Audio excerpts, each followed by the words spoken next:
Vamos avançar na nossa análise do Evangelho de João. Na última aula, nós analisamos o capítulo 5 e o capítulo 6 do Evangelho de João, ok? Nós estamos analisando a primeira grande seção do Evangelho de João, que é chamado de o Livro dos Sinais. E também nós estamos analisando, passamos agora para a segunda parte do Livro dos Sinais, que é a parte onde João ele não mais compara Jesus com aquelas instituições ou pessoas que tinham uma certa dose de estima na tradição judaica, como é o caso do casamento, como é o caso do templo, como é o caso do mestre em Israel e o caso da fonte de Jacó. Agora, o Senhor Jesus Cristo ele vai ser colocado em eventos dentro de grandes festas. Ou seja, João vai querer comparar agora o Senhor Jesus Cristo com essas festas e tradições judaicas. E o que você vai perceber é que do capítulo 5 até o capítulo 10, ou mesmo até o capítulo 12, o que você vai perceber é Jesus sendo toda hora confrontado com a tradição dos homens. As pessoas rejeitando ao Senhor Jesus Cristo por causa que ele é o cumprimento, ou ele se diz superior àquilo que eles tinham como tradição, como valioso na sua história. Então, de João 5 até o João capítulo 12, você vai perceber claramente uma grande dose de rejeição a Jesus, não porque Jesus era um falso mestre ou um impostor, mas porque Jesus ele confrontava a tradição, confrontava as expectativas, confrontava as crenças populares daquela época, não só das autoridades judaicas, como também do povo em geral, ok? Então agora nós estamos analisando essa parte do Evangelho de João, e nessa aula eu quero direcionar a atenção de vocês a dois outros capítulos dessa sessão, que são os capítulos 7 e os capítulos 8 do Evangelho de João. Antes de começar, eu gostaria só de lembrar a vocês uma pequena ressalva, ok? Você pode estar sentindo falta de uma análise mais exegética de vários textos do Evangelho de João.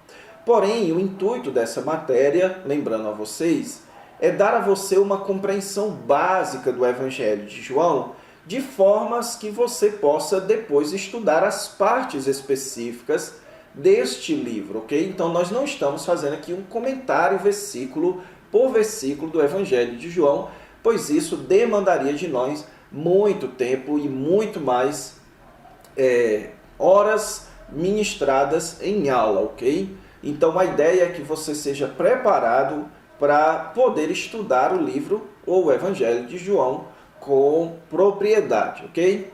Então é isso. Feita essa ressalva, feita essa introdução, vamos então começar a analisar os capítulos 7 e 8 do Evangelho de João. Ok, irmãos, então estes são os capítulos que nós vamos agora analisar nessa aula, os capítulos 7 e 8 do Evangelho de João.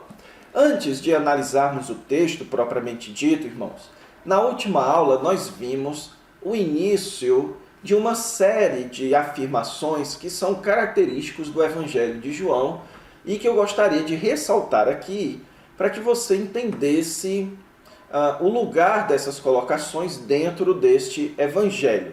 Você tem aquilo que é chamado de os 7 eu sous do Senhor Jesus Cristo.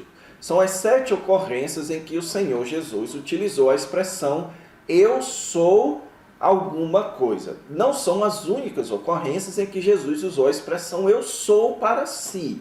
Ele usou em outras ocasiões, mas em que ele disse que eu sou isso.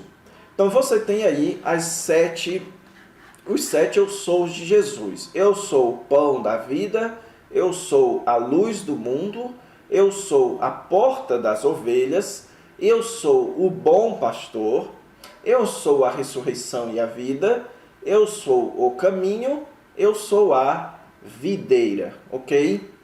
Todas essas afirmações, elas correspondem a motivos do Antigo Testamento. Então, eu sou o pão da vida, vocês se lembram lá do maná no deserto. Eu sou a luz do mundo, das luzes que eram acesas na festa dos tabernáculos. Eu sou a porta das ovelhas, eu sou o bom pastor. Você tem ali Ezequiel e Isaías colocando o Messias ou Deus como o pastor do povo.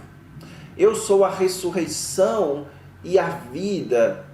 Eu sou o caminho, a videira. Todos esses são motivos do Antigo Testamento que o Senhor Jesus Cristo agora diz, eu sou, cumprindo aquela ideia de ele ser o cumprimento ou aquilo para o qual esses motivos deveriam apontar.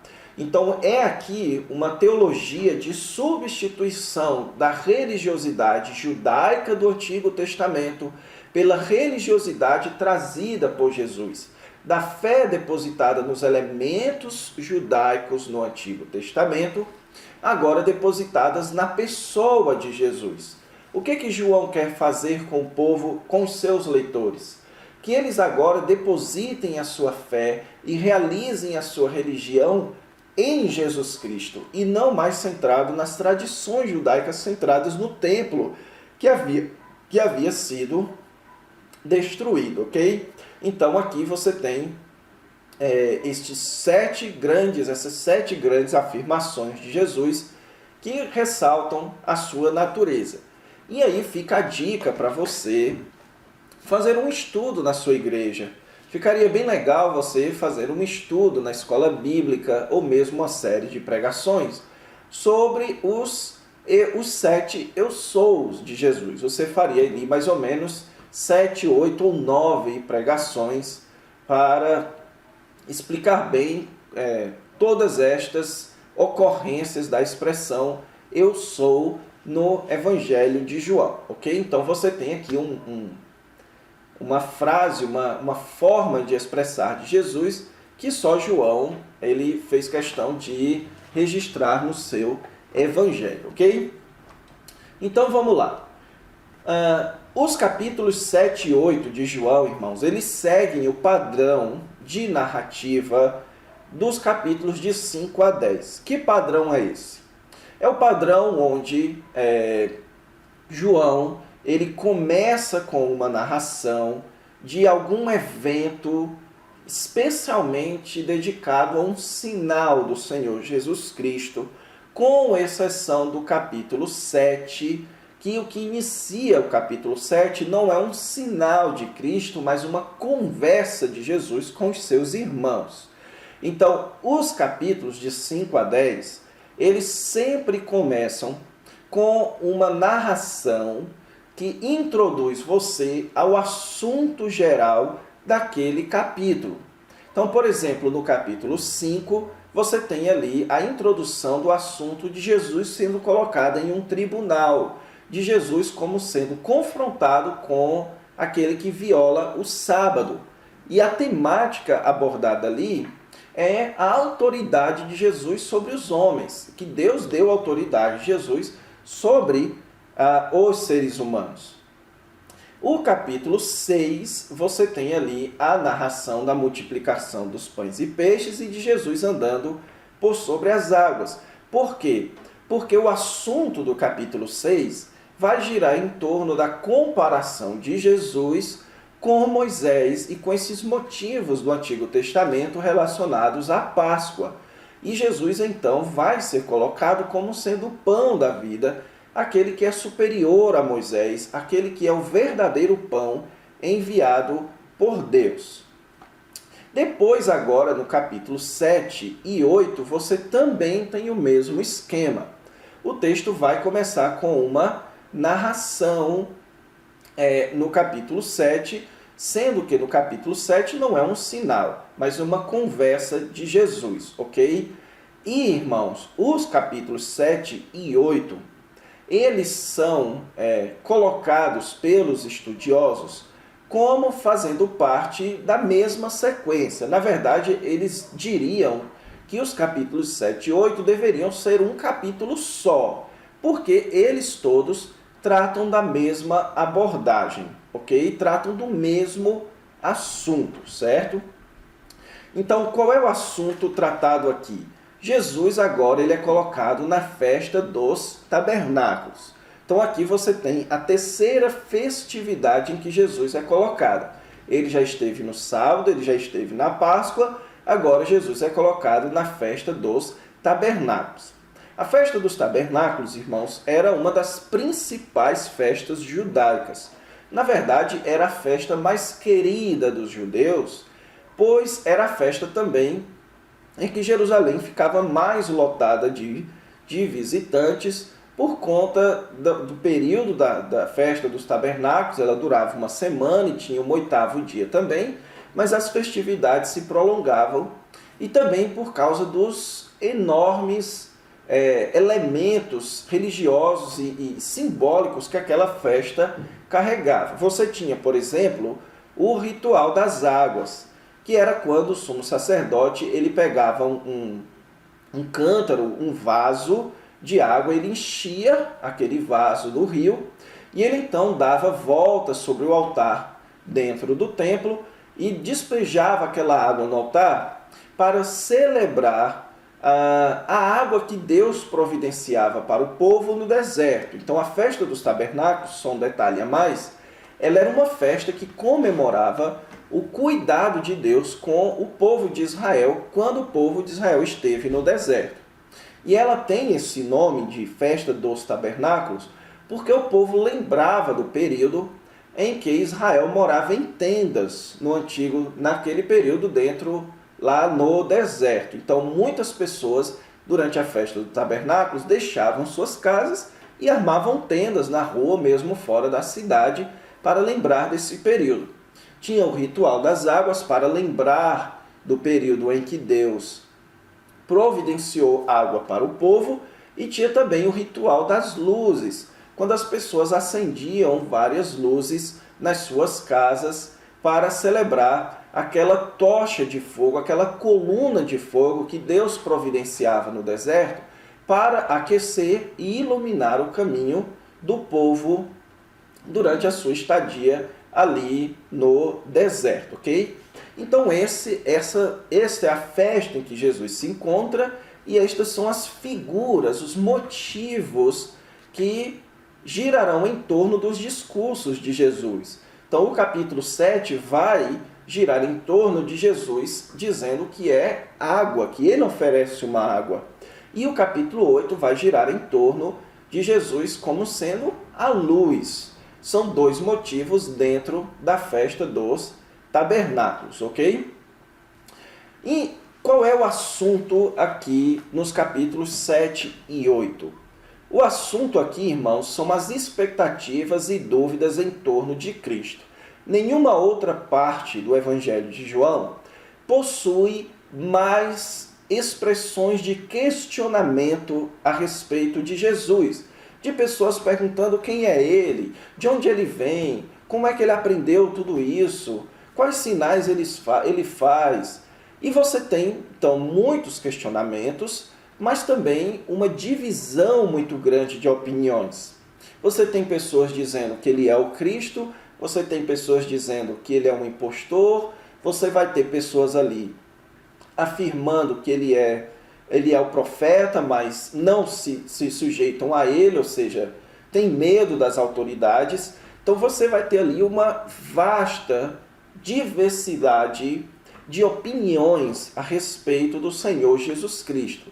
Então o tema que vai girar em torno o capítulo 7 e 8 é o tema da cegueira espiritual em que as pessoas se encontram, da escuridão, das trevas, do estado de sequidão, de trevas, de escuridão em que as pessoas se encontram, que requer então a ação do Senhor Jesus como sendo luz para eles. Então está aí, o capítulo 7 apresenta a confusão em torno de quem é Jesus, e o capítulo 8 então vai mostrar Jesus como a luz. Ok? Jesus é aquele que traz a luz, aquele que liberta pela verdade, ok? Então vamos lá tentar entender um pouco do capítulo 7 do Evangelho de João. A estrutura do capítulo, irmãos, ela é muito interessante, porque ele é um capítulo completamente estruturado dentro da festa dos tabernáculos, certo? É importante que você saiba que não necessariamente os eventos do capítulo 8 estejam ligados no mesmo tempo dos eventos do capítulo 7. É quase provável, é quase certo que não, ok?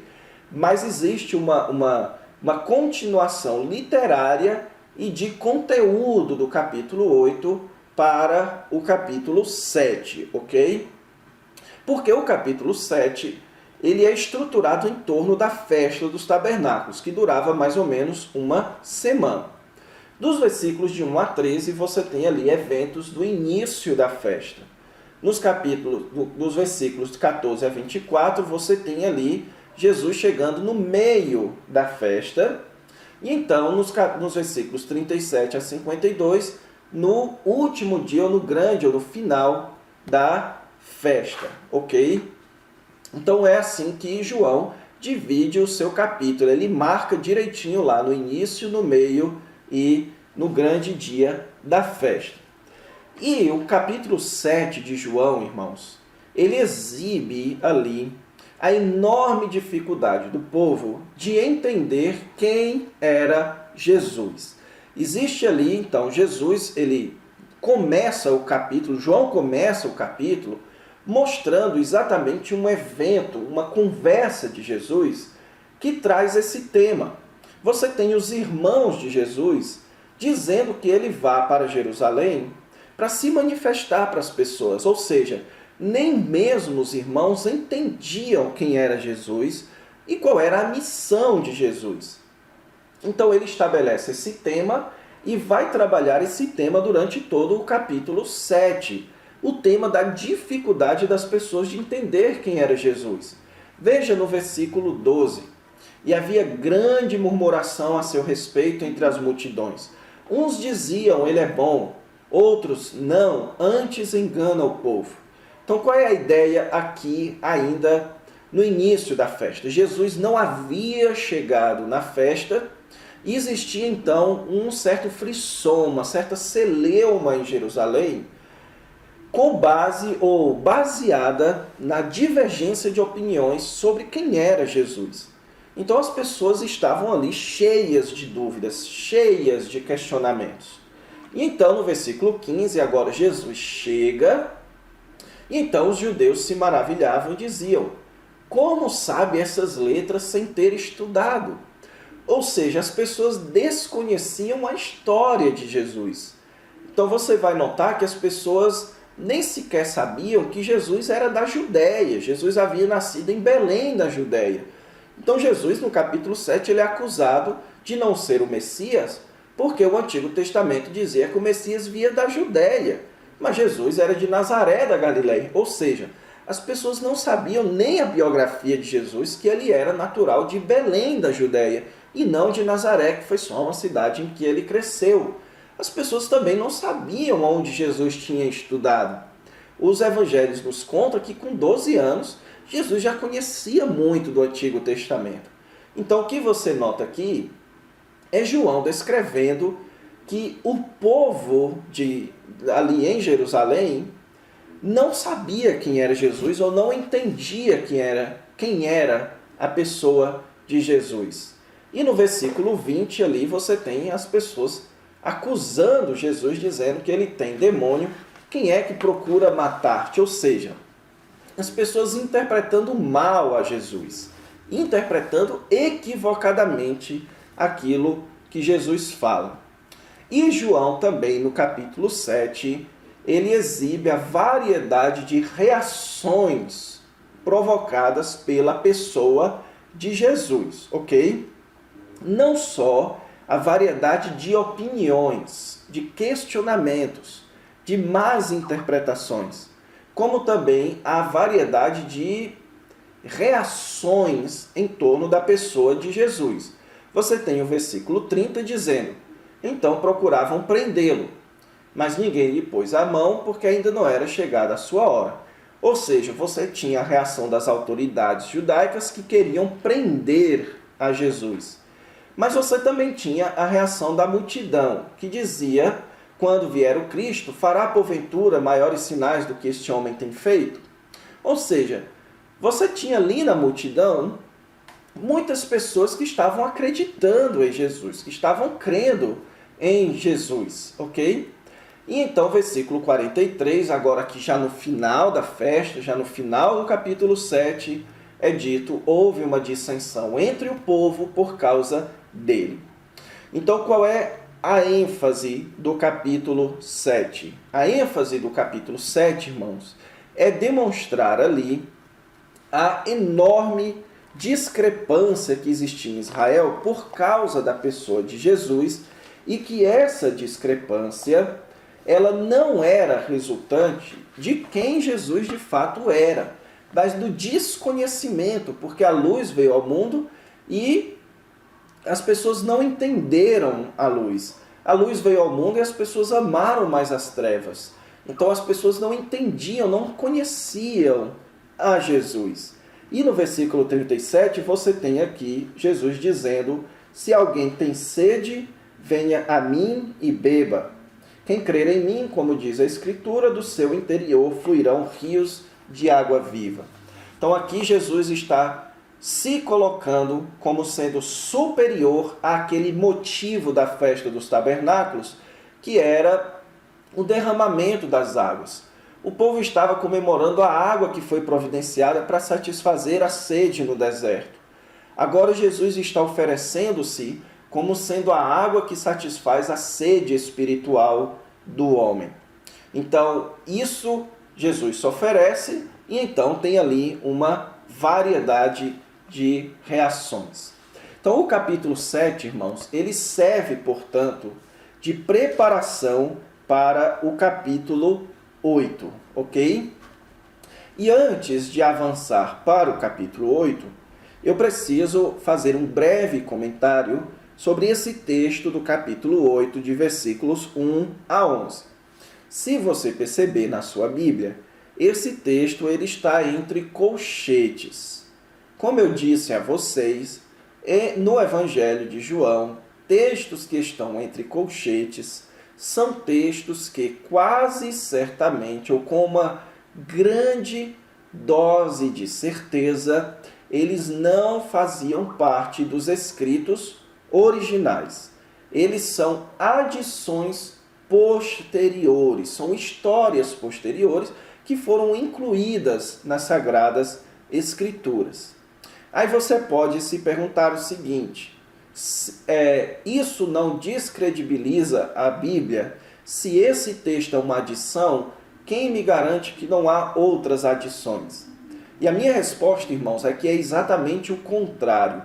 É exatamente porque existe muito cuidado com as Escrituras, muito desejo de examinar os textos originais e de detectar quais são os textos originais, que existe a descoberta de textos que foram adicionados posteriormente. A proposta de muitos é que esse texto da mulher adúltera, na verdade, ele é uma tradição que foi desenvolvida, uma história que de fato aconteceu, certo? E que foi registrada em outros escritos e adicionadas aqui no Evangelho de João.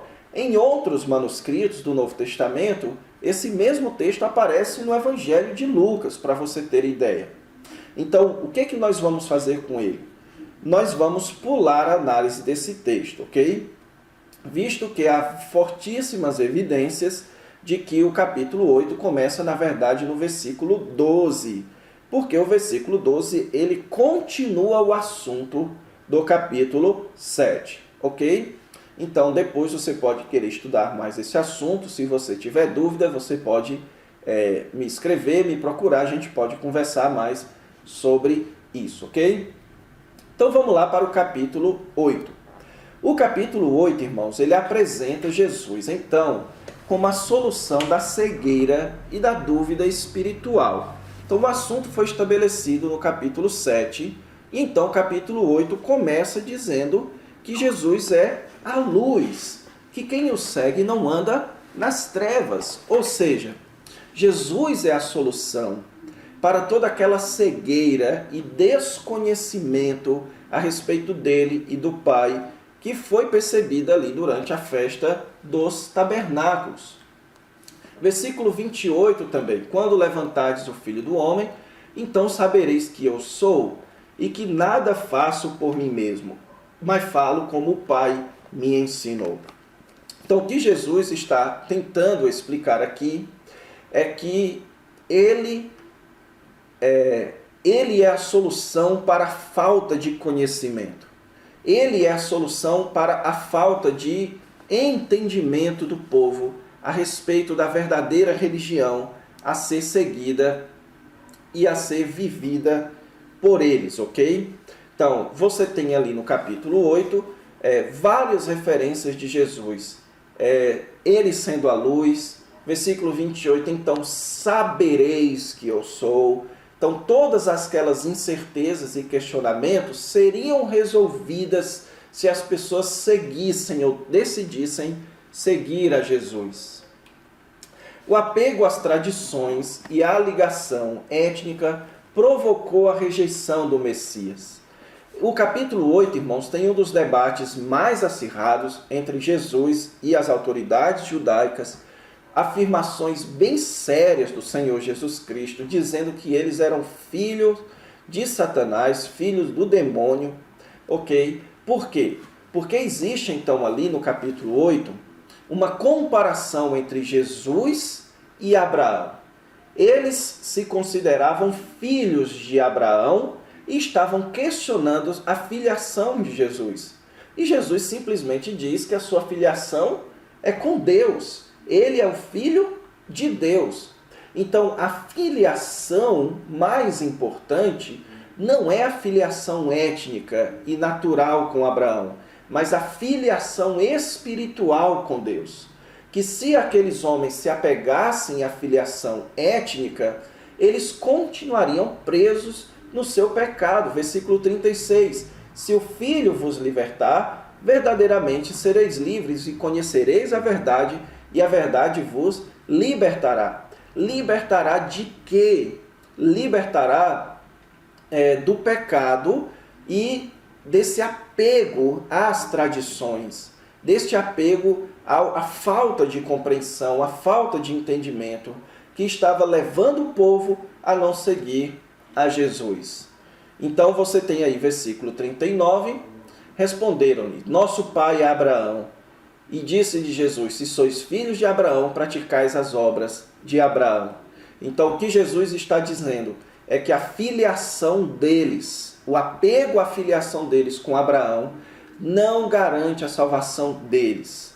Que a salvação não é dependente da filiação étnica com Abraão, mas da filiação espiritual com Deus. Da filiação a Deus, assim como Jesus era filho de Deus. E então, versículo 58, em verdade eu vos digo, antes que Abraão existisse, eu sou. Então você tem aqui um dos meus textos prediletos das Sagradas Escrituras, porque esse texto ele é magnífico, irmãos. Nesse texto, Jesus está simplesmente se comparando com aquele que era considerado como a maior personalidade da tradição judaica, que era Abraão, o pai da nação de Israel. Então, eles estavam querendo se sustentar em sua filiação com Abraão. Versículo 53, és maior que Abraão, ou seja, eles confiavam na sua filiação com Abraão, e Jesus aqui estava se colocando como superior a Abraão. E Jesus então coloca-se sim como superior a Abraão, dizendo, antes que Abraão existisse, eu sou. Então Jesus é superior a Abraão, porque ele é Deus. E sendo Deus, ele é preexistente. Abraão passou a existir. É essa a ideia do verbo existisse. Antes que Abraão passasse a existir, eu sou. Ou seja, Jesus não tem começo de existência. Ele é pré-existente. Ele existe antes de Abraão. E também Jesus é sim o maior homem. A salvação da humanidade não depende da sua filiação ou da sua ligação com Abraão. Depende da sua ligação com Jesus.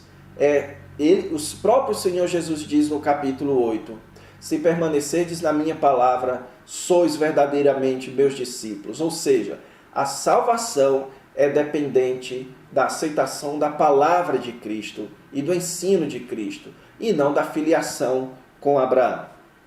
Mais uma vez, levando para os leitores originais de João, isso teria uma enorme relevância, para que o povo não se confiasse na tradição judaica, na sua etnicidade, na sua ligação étnica com Abraão, para que o povo entendesse que Jesus é a solução para a cegueira espiritual, que os homens não aceitaram Jesus porque eles estavam cegos, porque eles não conheciam a Jesus e eles estavam apegados às tradições judaicas. E Jesus, então, ele é a luz, ele é aquele que mostra o caminho, ele é maior do que Abraão, ele é o próprio Deus, ok? Então é essa a ideia do capítulo 7 e 8 de João. Então vamos dar uma paradinha aqui, para na próxima aula, então, nós adentrarmos nos capítulos 9 e 10, ok? Então eu espero você, até a próxima aula, fiquem com Deus.